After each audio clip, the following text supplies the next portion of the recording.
is a Transportation TV News Update. I'm Tony Dorsey reporting. President Barack Obama said in a memo issued Friday, March 20th, that agencies must avoid spending stimulus money on projects that don't create jobs or further economic recovery.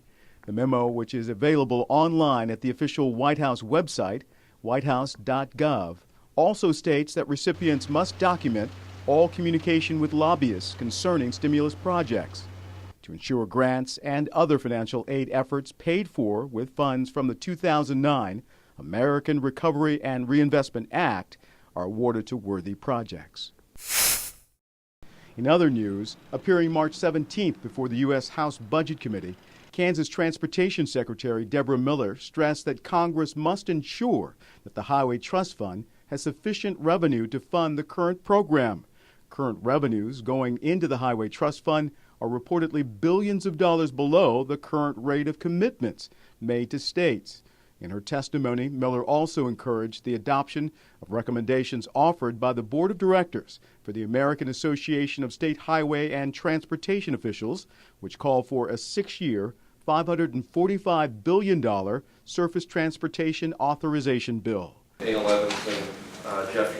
Robert Atkinson, chairman of the National Surface Transportation Infrastructure Financing Commission, testified about the 10-cent-a-gallon gas tax increase called for by his commission last month. The commission also supports a vehicle miles traveled, or VMT fee, over the long term.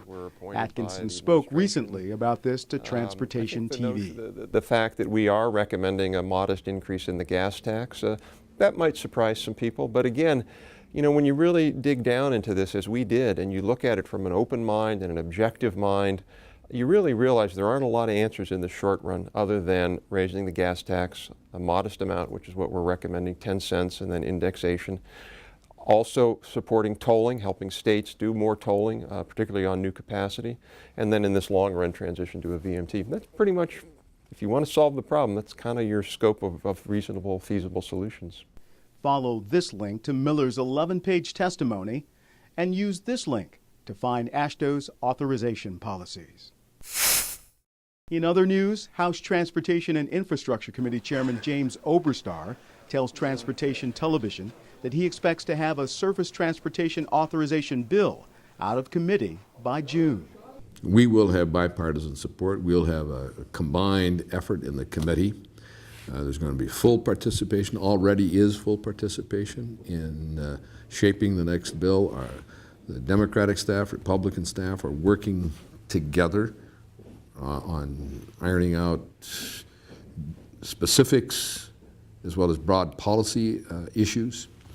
And we will have a bill ready for the House floor by the 1st of June, maybe the second week of June.